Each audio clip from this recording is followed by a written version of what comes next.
Okay, even though we don't do, I said I don't want to do long introductions on Tisha B'Av, since this is Dr. Elana Stein Hain's debut on Zoom on Torah Motion. I just figured introduce very, very briefly. She is the Rosh Beit Midrash and Senior Fellow at the Shalom Hartman Institute in North America. And she leads faculty and research, curriculum development, and she received her doctorate of religion at Columbia University, as a graduate of the GPATS program of Advanced Talmud Study at Stern.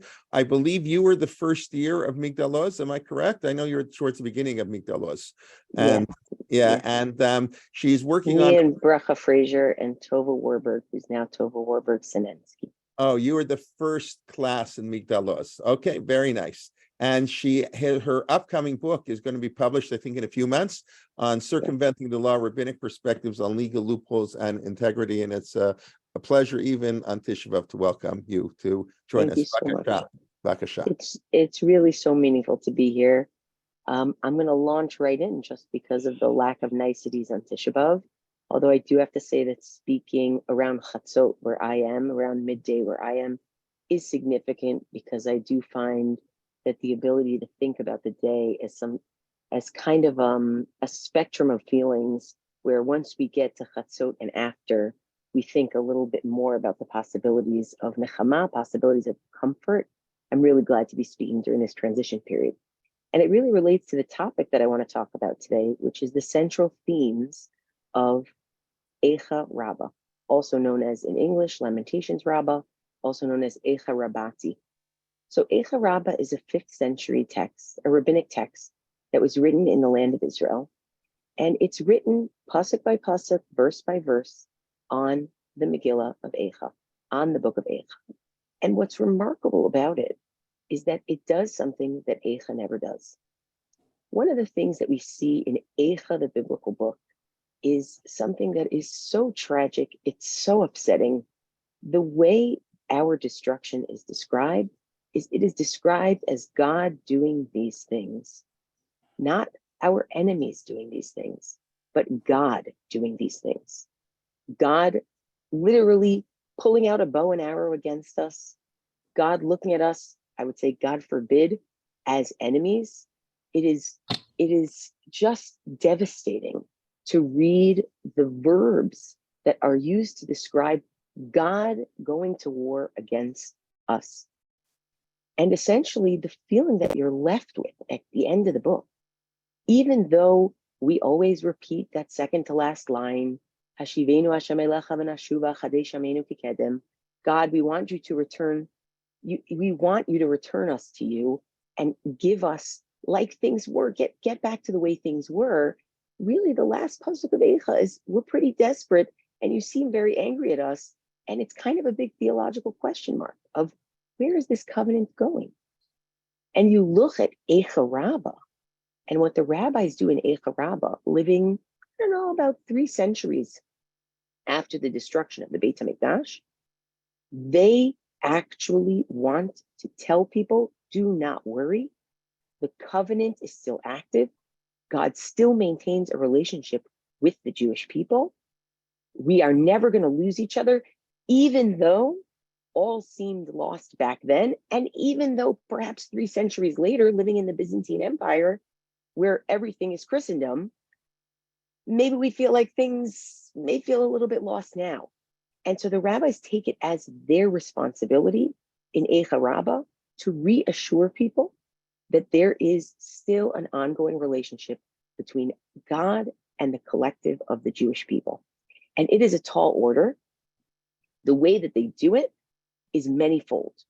There is one lens through which I want to look at this work that they are trying to do to maintain a sense of brit, a sense of covenant between God and the Jewish people. There is one lens, one picture that I want to look at, even though they have many. And that is a lens and a picture that comes directly out of Eichah, the biblical book itself. The very beginning of Eichah suggests that we have become, or maybe Jerusalem has become, Elana, like a widow. Widowed from whom? Widowed from whom? If you want to say widowed from the Jewish people, meaning Jerusalem has lost their people, its people, her people are gone, that's one thing. But the scarier possibility is widowed from God, that the relationship is completely severed. And I believe that that opening picture of Zion as a widow animates a lot of Midrash in Eichah Rabbah, using the metaphor of the relationship between a husband and a wife in order to talk about a sense of real tension in the relationship between God and the Jewish people. And is there a possibility to keep this relationship going? We are going to look at 3 different instances of the use of this metaphor of God as a husband and the Jewish people as a wife. And what we're going to see is that through the use of this metaphor, what Chazal do, what the rabbis do, is they struggle. They struggle with what our side of the covenant is.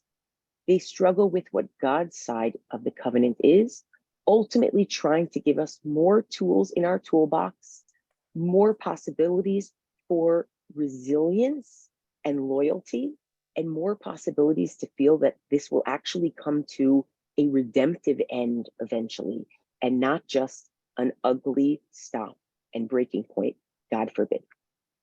So let's go directly to our source sheets. And I'm gonna every so often, because we're looking at 3 different moments in the Midrash, after each moment in the Midrash, I'm actually gonna look at the chat and see if there are any questions or comments specifically on it.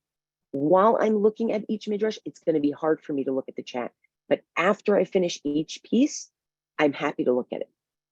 I'm gonna share my screen, even though thanks to the wonderful help of Ms. Rachel Miller, you all have the sources, but I just think it's easier for us to literally be on the same page. So the first thing I gave you, and I hope you look at it later, is an incredibly bold move by the Midrash of Eichah that essentially takes what amounts to the 4th time in the first parak of Eichah, basically saying that we have no comfort and there's no one to comfort us. And Eichah Rabbah says, nope, ein menachem la, anytime when it says there is no comfort for her, meaning Zion, meaning ultimately the Jewish people, Amar Rabbi Levi says, Kol makom she'ne'emar ein, everywhere it says there isn't, Havala, it means there's something coming. And using other instances in Tanakh, where it is told that a female character is lacking something, and then just a little bit later she gets it, instead of looking at the terrifying 4 at least times that by this point in Eichah, the Megillah has said we have no comforter, as that is the end, Chazal say, nope, that is a perfect indication that a menachem is coming, that a comforter is coming. This is an example, this Midrash, when I hope you look at it later, because I know that people are always looking for what to do on the afternoon of Tisha B'Av, even those who may have the 2 minutes between this year and the next year and the next year and the next year. It is so incredibly bold. It's not looking at this point at the Jewish people as an almanah, God forbid, from God, but the Jewish people as an almanah from her children. So it gives examples of how Sarah thought she wouldn't have a child, and then she did. Hannah thought she wouldn't have a child, and then she did, etc., etc. But it's worth looking at because it is a perfect example of the boldness. But as I said, I want to move on to the examples where we talk about us not as a parent, not as a mother, but us as a wife, as a spouse to God, kiviyachol, as it were. So here's the pasuk that starts it all in terms of a major theological possibility for tailspin. Eichah yashva badad ha'ir rabati am, hayta ka'almana. Oh my goodness. This city, how has this happened? This is terrible. This city sits lonely, alone. It once was so great among nations, or maybe had many multitudes within her. She has become like a widow. Ke almana, like a widow. Then, of course, the pasuk continues, Rabati b'goyim, Sarati b'medinot, Hayta lamas. We were a princess among states, and now we're basically, the word thrall just means enslaved. We are enslaved.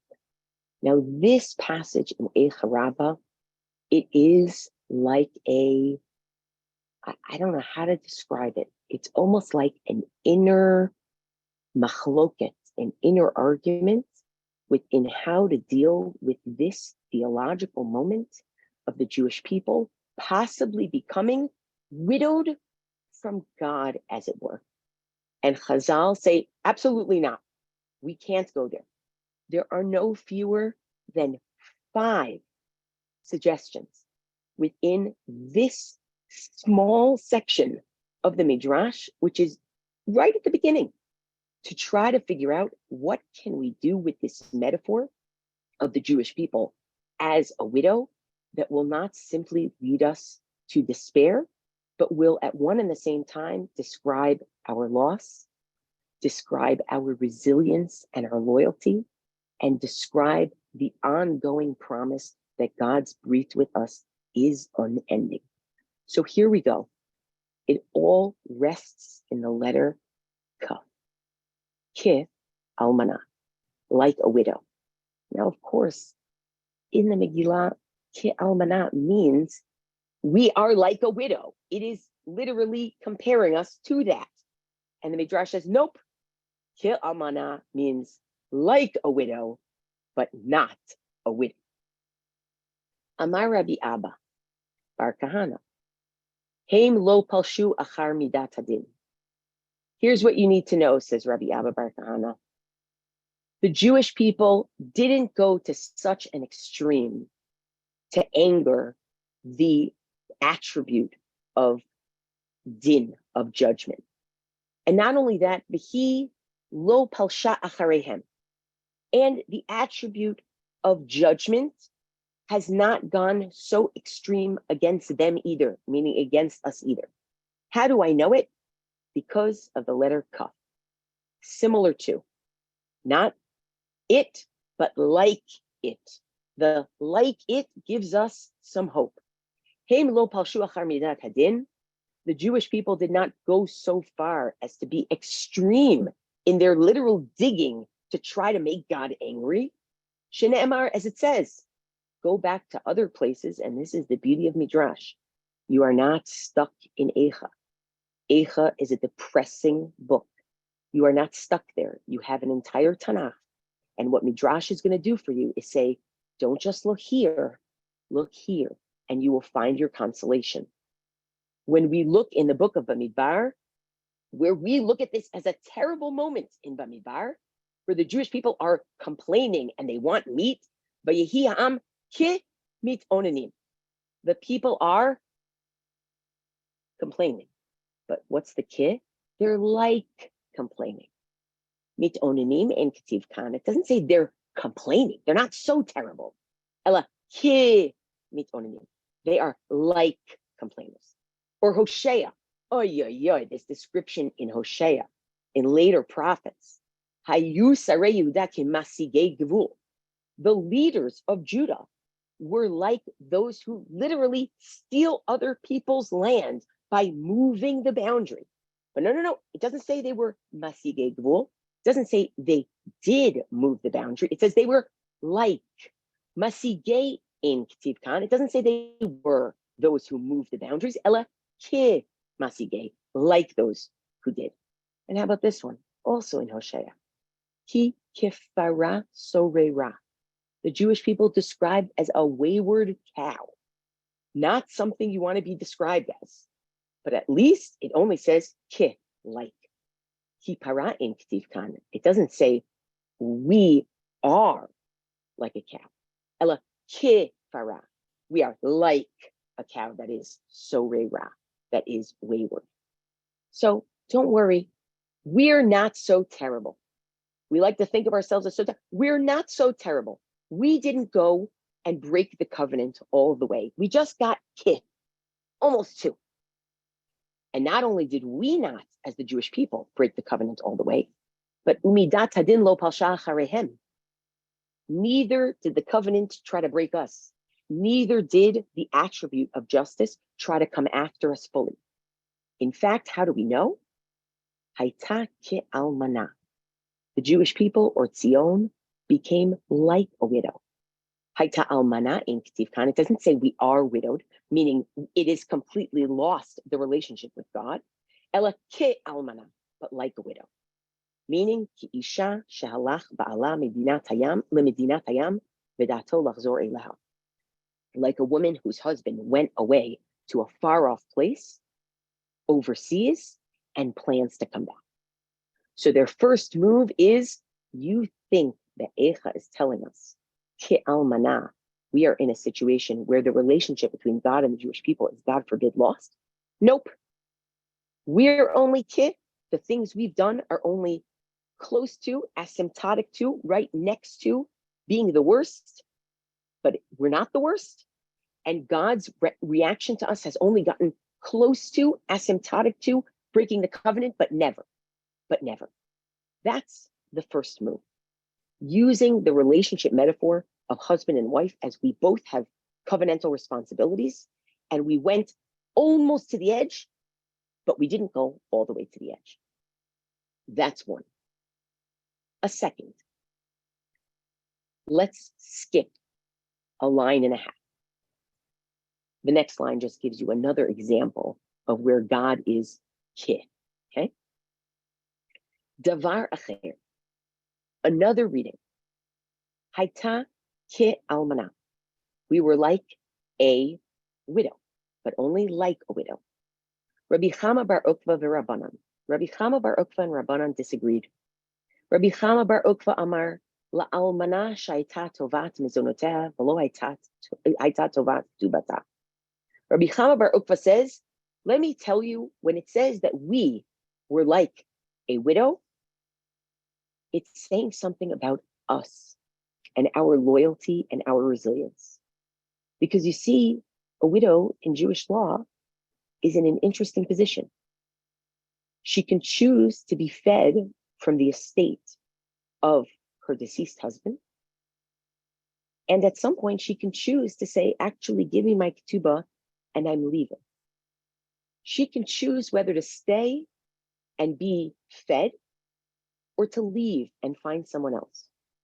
And says Rabbi Chama bar Ukva, the fact that Eichah describes us not as a grusha, as someone who has been divorced, but as an almanah, as a widow, means that we actually are making the choice. We choose to be like the widow who says, I'm going to stay on the estate of my deceased husband.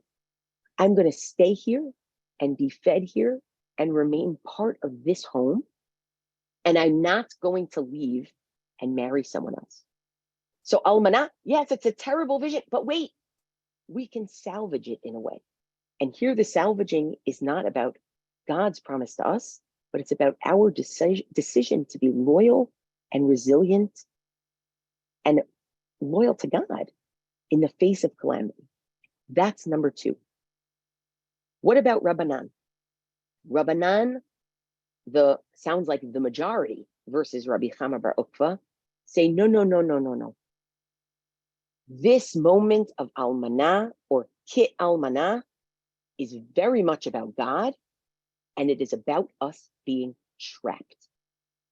The Rabbanan Amrin, the rabbis say, here's the mashal, here's the metaphor. L'melech sheka'as al matrona, to a king who got angry at a noble woman. And I'm trying to show people where we are with someone else I see is making lines on it. I completely understand that. Just know that they're showing up for us in case you write anything that you don't want us to see. The rabbis say it's like a king who got angry at a noble woman, meaning his wife, v'katav lagita, and wrote her a get, wrote her a writ of divorce. And this is going to break your heart, and it should break your heart. Anybody who has ever met an aguna, this should break your heart. And if you haven't, just hearing this should break your heart. He gave her a divorce, ve'amad v'chatafo mimena, and then he took the divorce away from her, meaning she no longer has proof of her divorce. This is what Rabbanan say, ki almana means. V'kol zman sh'hayta mevakeshet linaseh la'acher, anytime she wants to go get married to someone else, haya omer la, he would say to her, you can't. Hechan gitech. Where's your writ of divorce? Where's your proof that you're divorced from me? You can't go marry someone else. You're stuck here. V'kol zman shehi tovat mizonoteha. But anytime she said, okay, if I'm stuck with you, then you have to feed me. You have to take care of me. Haya omer la, he would say, no. V'lo kvar girashtich. I already divorced you. Why? I don't have a legal responsibility to pay for your food anymore, to give you shelter anymore. This is a terrifying view of what ke'almana means. Here is the nimshal, the metaphor spoken out. Kach kol zman sheYisrael mevakshim la'avod avodat kochavim. Here is the parable. Here is the explanation of the parable. Any time that the Jewish people want to go serve idolatry, meaning we want to say, you know what, God, we're not with you anymore. God forbid. We want to go serve idolatry. We want to go serve someone else. Hayomer lahem HaKadosh Baruch Hu, God would say to them, you can't go. You can't go. And the pasuk in Isaiah, the pasuk in Yeshayahu is cited. Eze sefer kritut imchem. Where is your mother's get? Where's your divorce? I never divorced you. Or better yet, you have no proof of divorce. Now, by the way, you should know that that verse in Yeshayahu that says, where's your writ of divorce? Essentially says, God saying, I don't want to divorce you. You're the ones who seem to be trying to get a divorce from me. I don't want to divorce you. But here it's used to say God keeps us trapped, as it were. You can't go and change your religion. You can't go and leave me. But the kol zman shemevakshim la'asot lahem nisim kivat chila. But then when the Jewish people comes back to God and said, okay, so if we're stuck with you, so to speak, take care of us. Give us miracles like we used to have. Take care of us. Omer lahem HaKadosh Baruch Hu, God says, no. Kvar girashti etchem. I already divorced you. I don't owe you anything. Hadahu dichtiv. That's what's written in Yirmiyahu, in Jeremiah 3. Shilachtiha, I have sent her away. Va'aten et sefer krituteha eleh. And I've given her sefer kritut, and I've given her a divorce. This third view is not about the possibility of we haven't gone to the edge, like the first view. We're just ki almana. God is ki oyev to us, like an enemy, but not an enemy. We are like complainers, but not complainers. It's not the resilience of we may feel we are the almana, we have experienced loss, but we choose to stay on the estate of God, so to speak. It's not about our resilience and loyalty, like the second view. It's we are stuck together. Now, I don't know if somehow this gives some sense of comfort in some strange, subversive way, that the relationship is not over, but it is certainly in an ugly place. Because we can't go anywhere and God won't do for us. So we are in a very, very ugly place. So here we have within this one midrash, resilience, hope, and real ugliness of what this relationship has become. Number 4, davar acher, yet another view. Hayta ke'almana. No, you're missing it. We're like a widow. It's not, God forbid, widowed from God. It's Jerusalem widowed from her people. Rabbi Akiva v'Rabbanan. Rabbi Akiva and the rabbis disagreed. Rabbi Akiva omer almana. Rabbi Akiva says, it says almana, ve'ata omer ke almana. And it also says like a widow. Ella almana me'aseret hashvatim. Jerusalem became widowed from the 10 tribes, meaning they were gone. They were gone. They mixed among the nations. We couldn't find them. They were gone. That's real almana status. That's real widowed. But v'lo mishevet Yehuda u'Binyamin. But she never fully lost the tribes of Judah and Benjamin. And therefore, she's only ke almana in that regard, like a widow. This number 4 is I don't want you to even think about the possibility of us being widowed from God. I don't even want you to think about the possibility. But let's think about the very real loss that we experience from the. But at least we still have 2 tribes left. And then the finale, and this is, I don't know if it's always going to be the case, but it is often going to be the case in Eichah Rabbah, where the finale is going to be hope, hope, hope, hope, hope. V'Rabbanan Amrin, and the rabbis say, Almana me'elu u'me'elu. No. Jerusalem was widowed from both the 10 tribes and the other 2 tribes. They were gone. This was destruction. This was decimation. V'lo me'akadosh baruch hu, but never widowed from God. Shena Emar, as it says, and very important that it's quoting Jeremiah, Yirmiyahu, the author of Eichah, is also Yirmiyahu, the author of Yirmiyahu, who says, Kilo Alman Yisrael. Israel is not a widower. The Yehuda, nor is Yehuda a widower. From whom? Me Elohav, from its God.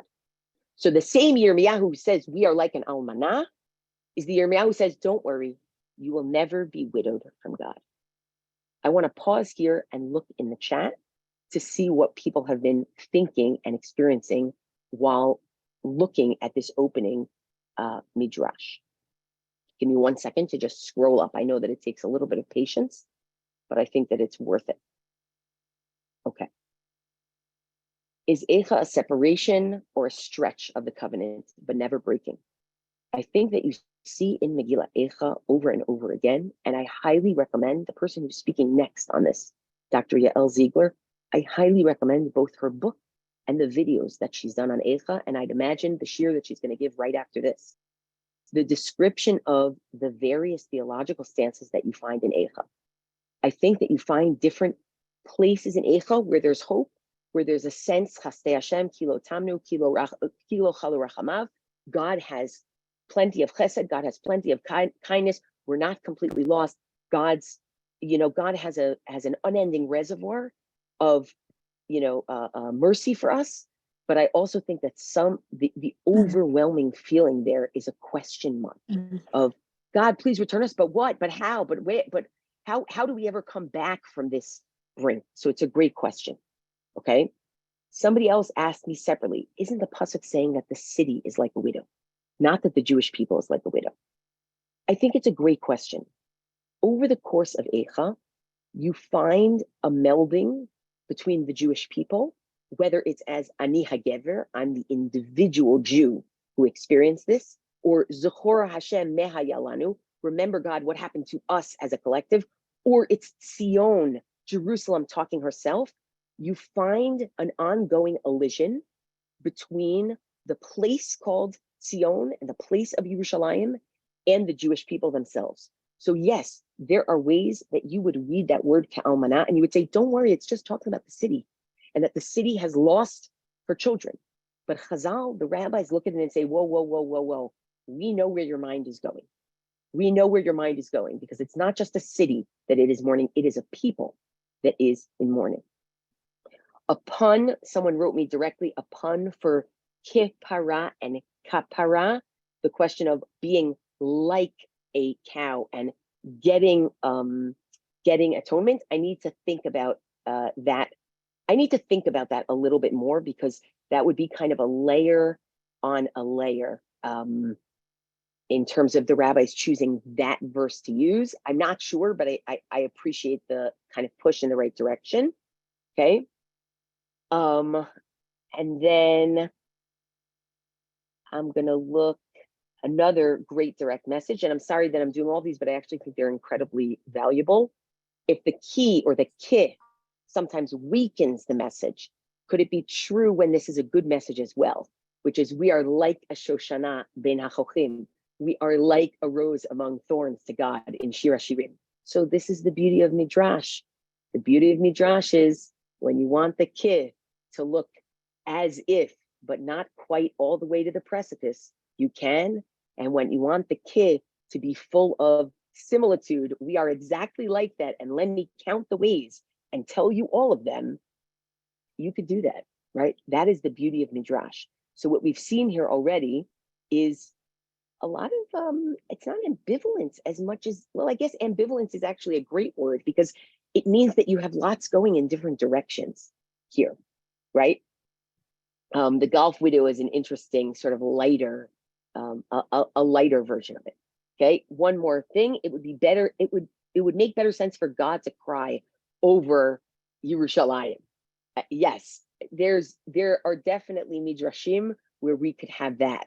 I actually specifically am not looking at those midrashim per se, because I want the midrashim that force us to contend with deep loss and ask us religiously, spiritually, theologically, how do we make sense of that? That's our first midrash, full of contradictory loss, hope, despair, continuity, resilience within the very same word. I want to move on to a second midrash. And the second midrash is much more, and the third one is going to be also much more comforting, just plain comforting, and just plain empowering. Again, as I said, this is kind of my appreciation of giving the shir what at my time is chatzot, is the middle of the day, of really starting to seek out a sense of comfort and nechama. And these are, I would say, the second one that we're going to read here, what we're calling image 2, it is nothing short of brazen. It is nothing short of recognizing, and it's so rabbinic, meaning chazalic in its perspective, of recognizing the importance of having a people who carries on Judaism and monotheism and Torah and a relationship with God, and that has to mean something, even when we've done terrible things. It has to mean something. And this is going to be an incredibly brazen midrash that shows an empowerment in the face of the possibility of theological abyss. So Eichah 3 starts with, and it's our most, maybe, I don't know if it's the most intense chapter in Eichah. It is the most intensive chapter in Eichah because it has the alphabet, 3 psukim, 3 verses on each letter, and it kind of gives you an opening to an individual's experience of what happens here in the destruction. But it starts with Ani hagever, I am the man, I am the individual person who has experienced this. Ra'a oni, b'shevet evrato, who's known the affliction, right?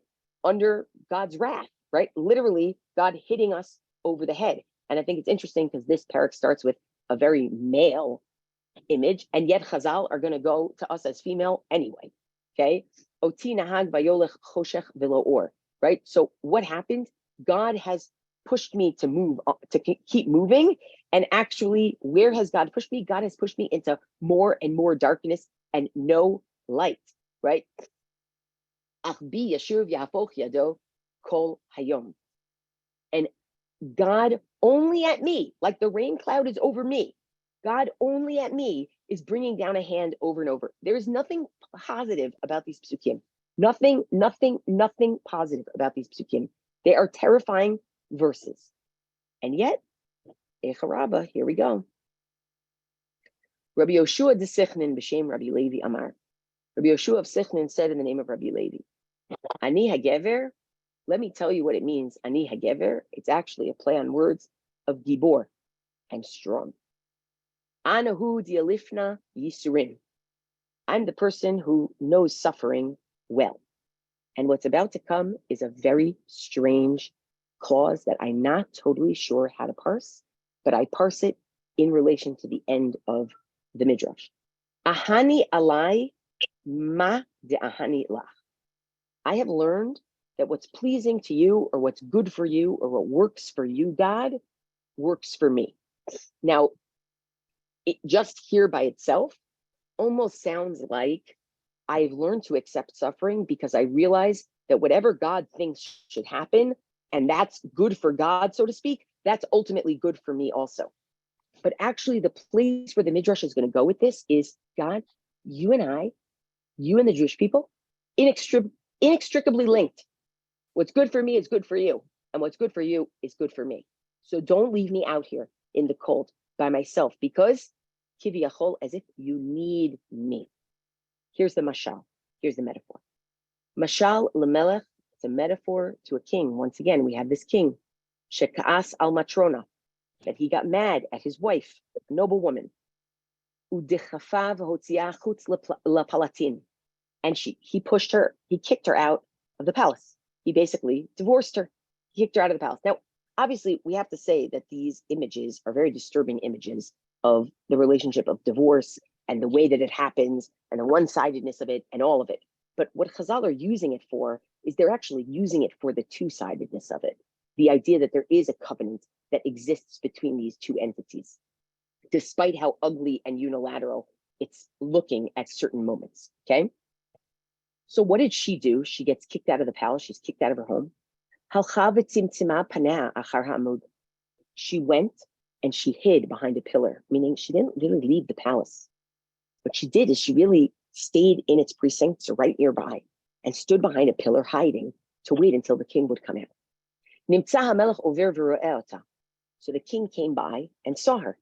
Amarla, he said to her, "You're brazen." Now, I don't know if he means you're brazen like you did something terrible and that's why I kicked you out, so leave, or you're brazen that you're still here, right?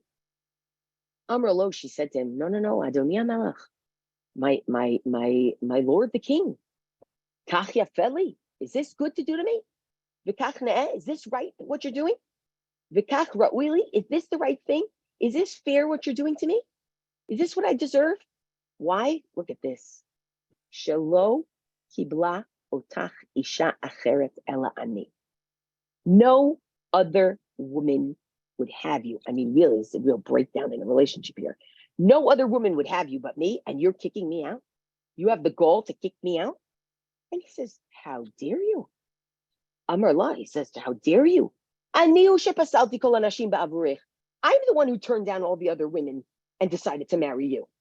It was my decision. What do you mean? I could have married anyone I wanted. Amar lo, so she says, oh, really? Could you have? In Cain, if that's the case, why did I know that you went as a suitor to this place and that alleyway and that courtyard and this place looking? Weren't you looking for another woman and she wouldn't take you?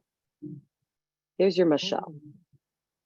Imagine what this metaphor is supposed to mean about the relationship between God and the Jewish people. A very empowered metaphor indeed. And here it goes. So too, God, like the husband in the example, said to Israel, you people, you're brazen. Either you were so brazen that I had to kick you out, or you're brazen now for sticking around. Amr lefanav, so they said before God, Ribbono shel olam, sovereign of the universe. Kach yafeh lanu, is this good to do to us? V'kach ne'eh lanu, is this right to do to us? V'kach hagun lanu, is this appropriate to do to us? Why? Shelo kibla uma acheret toratecha ela ani. We're the only ones who were willing to accept your Torah. You couldn't marry anybody else. You could only marry us. We're the only ones who were willing to accept you. How could you kick us out now? Now, I look back at the first line of that midrash saying, what's good for God is good for me, and that's why I accept my suffering, as also saying what's good for me is good for God, which is, God, if you kick us out, who do you think is going to accept your Torah? Whew. Brazen. Amar lahem, God says, what do you mean? I'm the one who said, you're going to get the Torah and not the other nations. I chose you. What are you saying? I couldn't have married anybody else. I did you a favor. Amru lo, and they said to God, what do you mean? Really? In Cain, if that's the case, why did you go around, as the famous midrash says, this is one of the versions of the famous midrash, why did you go around to the other nations to try to shop the Torah and get somebody to take it, and nobody wanted to take it? Titania, as we learn in, they're asserting here, a Braita, but Tchila, meaning an early rabbinic source, but Tchila nigla al b'nei Esav. First, God appeared to the children of Esav, Hadau dechtiv, as is written in the description of God revealing God's self to the Jewish people at Sinai. Vayomar, Moshe says, Hashem mi Sinai ba, God came from Sinai, but v'zarach mi Seir lamo. God shone forth from Seir. Seir is the place of Esav. Meaning, God offered it to Esav first, to the children of Esav first. Lo kibluha, they wouldn't accept it. Then hechziral b'nei Yishmael. Then God tried Yishmael. Will you take the Torah? Velo kibluha. They wouldn't accept it. Hadahu dichtiv. Also, same pasuk. Hofia mehar Paran. God came from the mountain of Paran. Whose area is that? Yishmael and offspring. God offered it to them first, and they said no. Uliva sof, and in the end, hechzira al Yisrael v'kibluha. God came to Israel and said, "Here, you want this?" And they said yes. Hadahu dichtiv, and that's what's written. Va'ata mirivot kodesh, mimino eish dat lamo. Right, and God came, and we think here rivavot kodesh is like the myriads of holy ones. Maybe we're referring to the Jewish people as holy ones, and God is carrying God's law literally in a right hand to us. Uktiv, and it's written, Kol asher diber Hashem na'aseh v'nishma. Everything that God has said, we will do. This is really, it's very different. It's a very different tone. The tone here is, God, we need you, certainly. We want to stay married to you. We want to stay in this relationship. But you, kiviyachol, need us. That's a pretty wild claim. It's a pretty bold claim, right? There's something to recognizing the importance of being a people who carries Torah through the world and through history and represents the epic relationship between God and the world through the chosenness of Torah and the Jewish people. And that we know that not only do we not want to lose, but God doesn't want to lose.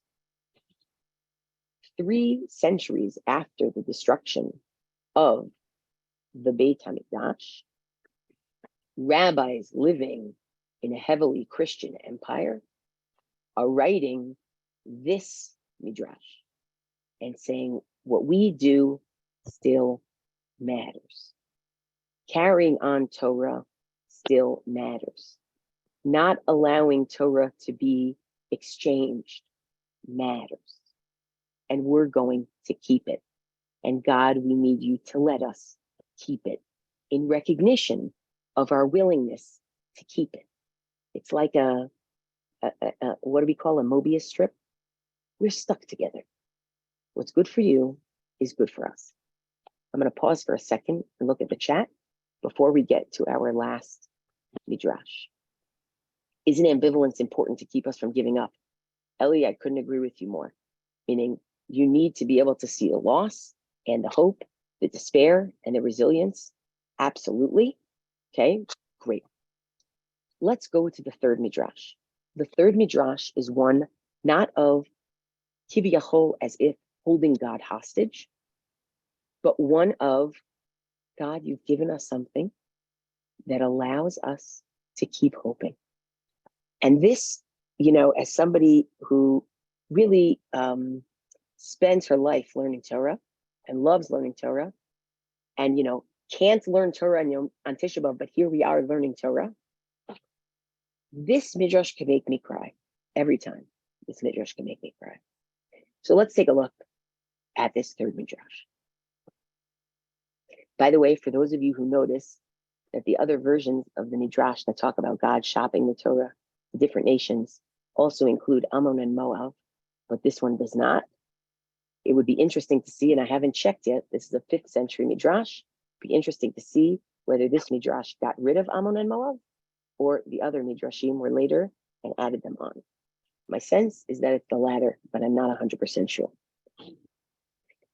Okay, this is not on verses that are disturbing and sad and upsetting. They are on verses that are, as someone pointed out, those moments, those glimmers of hope within Eichah. Zot ashiv elibi al kein ochil. I'm going to remember this so that I can have hope. Chastei Hashem ki lo tamnu, ki lo chalu rachamav. Okay? God's kindness has not ended, and God's mercies are a continual reservoir. They are not finished. Okay? So here comes Eichah Rabbah 3:7. Zot ashiv el libi al kain ochil. This is what I'm going to tell myself so that I can hope. And it's not just feeding myself a line. It's I need to center a certain message and a certain understanding in order to be able to hope. And as Ellie said, be able to take the other pieces of my ambivalence out for a minute and just focus on this. Rabbi Abba Bar Kahana b'shem Rabbi Yochanan Amar. So Rabbi Abba Bar Kahana says in the name of Rabbi Yochanan, Mashal lamad davar domeh. The metaphor is as follows. L'melech shenasa matrona. A man who married, a king who married a noblewoman. Okay, we're back to our king and our noblewoman. Okay, it's actually not totally clear that they totally got married or maybe they were just engaged, but they are paired in some way. V'katav la ketubah merubah. And he wrote her a marriage document, a ketubah document that was a promise of a lot of gifts, not just like the ketubah is often, we focus on the fact that if they get divorced or if, there's a widowship, that there are things that she's entitled to. But what is he promising to bring into the marriage for her? What is he promising to do for her? Not in case the marriage dissolves, but for the marriage itself. So he wrote her in the ketubah a lot of things. But Amarla, he says, Kach v'kach chupot ani oseh. I'm going to make you this many canopies, bridal canopies. Kach v'kach argavanot tovot ani noten lech. I'm going to give you these kinds of this many purple outfits, right? Meaning, thinking about it in a royal kind of way, this kind of royal garb that I'm going to give you. And then the king left her. And he went overseas. By the way, in this mashal, did she do anything wrong? No, he just left. Sorry. And he was late there. He stayed there and he doesn't seem to be coming back. He left this woman. Maybe they're engaged, maybe they're married and they're young married, but he left and he's not coming back. It looks like he's dallying. Her neighbors come to her. And they jab her. And they say, come on, your husband's left you. Don't be naive. He left to some far off island. He's not coming back. And she would cry and she would sigh. But when she would go into her house, not when the other people were talking to her, maybe at her front door or maybe outside, or maybe even a little bit in her house, but when she was in her house by herself,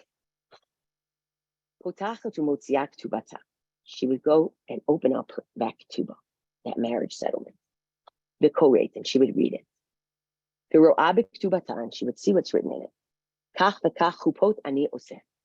This is how many canopies I'm going to make you for the wedding. This is the royal garb that I'm going to give you. And when she read that, she was consoled because she believed it. I have a promise. It's sitting here in my hand. I have a promise. Eventually, he came back. Amarla, he says, my darling, BT, I'm shocked. How did you wait for me all this time? How did you get resilience? Amra lo, she says, Adoni Amelech, let me tell you. Il malek tuba mirubasha katafta v'natatali kvaribduni shchenotai. Had you not given me that ketubah that promised me all these things, I definitely would have been wiped out by the comments of my neighbors, right? Or maybe, by the way, assimilated by the comments of my neighbors. I would have gone, I would have married someone else. I would have gone, I would have joined them. Kach ovdei kochavim, here's what the parable is. Kach ovdei kochavim monin et Yisrael ve'omrim lahem. This is how the idolaters would rib the Jewish people and say to them, and you can imagine that we're talking about a polemic here, a Christian-Jewish polemic. You can imagine, you don't have to go far to imagine it, right? I'm not talking about Jewish-Christian relations today. I'm talking about what they're looking at and what they're experiencing. Elohechem histir panav mikem, v'silek shchinato mikem. Your God is hiding from you and is actually moving away from you, has removed a divine presence from you. Your God's not coming back to you. And they would cry and they would sigh. But when they would go into their home, they would go into their Beit Knesset, into their synagogue, they would go into their Beit Midrash, their place of learning. V'korin b'Torah, and read the Torah, which is their version of the Ketubah. Read the Torah, umotziin shekatuv, and see that what's written in there is ufaniti alechem, v'ifreiti etchem, v'natati mishkani b'tochechem, v'talachti b'tochechem. That God promises, don't worry. And it's important that this is in Leviticus 26, Vayikavav, where we're talking about curses. That God says, but don't worry, God will eventually look back at you and God's going to take care of you. And God's going to put God's presence among you. God's going to walk among you. They read that, Hain mitnachamim, and they gain nechama, they gain solace. Lemachar, in the future, kisheyavo ketz ha'geula, when the ultimate redemption will come, Omer lahem HaKadosh Baruch Hu Yisrael, God will say to Israel, Benai, my darlings, ani tameh mikem, I'm shocked, I'm amazed. Heyachim tamtem li kol otan hashanim, how'd you wait for me so long? V'hein omrim lefanav, and they say before God, Ribono shel olam, sovereign of the universe, ilulei toratcha shenatata lanu, had you not given us the Torah that has all of its promises and all of the relationship between God and the Jewish people and the resilience of this covenant and the promise of this brit, then it's true. Kfar ibdunu ha'umot. Everyone who tried to either get us to renege on who we were or actually destroy us, they would have won. L'kach ne'emar, and therefore it says, Zot ashiv el libi, ve'ein zot el Torah. Therefore, Eichah says, this is what I'm going to keep in mind. What's this? Zot Torah. Shenemar, as it says, v'zot haTorah, and this is the Torah. And likewise, King David said, V'chein David Amar, Lulei Toratcha shashuai az avadati v'ondi. Had Torah not been my delight, had your Torah not been my delight, I would have been lost to my affliction. And then the verse jumps to, our verse ended with Al Kain Ochil, right? I will hope. A few psukim later, in Pasuk Kaf Dalid, in that same parak of Eichah, there's Al Kain Ochil Lo. I will hope for him. Al Kain Ochil Lo, therefore I will hope for him, meaning I will hope that God will return in one way or another. Umiyachadim Shemo Shtei Pa'amim Bayom, and we mentioned the unity of God's name, of God's existence, really, twice a day. V'omrim, and say Shema Yisrael Hashem Elokeinu Hashem Echad. Hear, O Israel, the Lord is our God, or the Lord who is our God, the Lord is one. Again, clearly a polemic, a Christian polemic in terms of Trinity and in terms of unity of God. But I think that the message here is incredibly resonant. And the message here is, when you don't have a mikdash, when you don't have the centripetal forces that once held you in your knowledge of your covenant being real, what you still have is Torah to anchor you. And what Chazal had to do through all of those generations of not having a tangible indication of God's covenant continuing with us is they clung to Torah and said, cling to Torah. That is your ketubah. That will last you until God returns. I would dare say that on a day like today, where I cannot think about Tisha B'Av without thinking about the tinderbox that our Jewish family in Israel is experiencing with internal strife, we have a double challenge today, because we are not living completely bereft of an indication that God is with us. The fact that the state of Israel exists is a flourishing place where Jews are free to continue to develop Torah Yisrael and Am Yisrael is such a palpable indication, even if it's not the fullest version, and certainly it's not the fullest version. But I think that our challenge today is to ask, how do we take the messages of Torah, the messages of what has sustained us for 2,000 years, and apply them in the place to which we have returned, that is a very concretized symbol of a sense of return and a sense of brit being ongoing.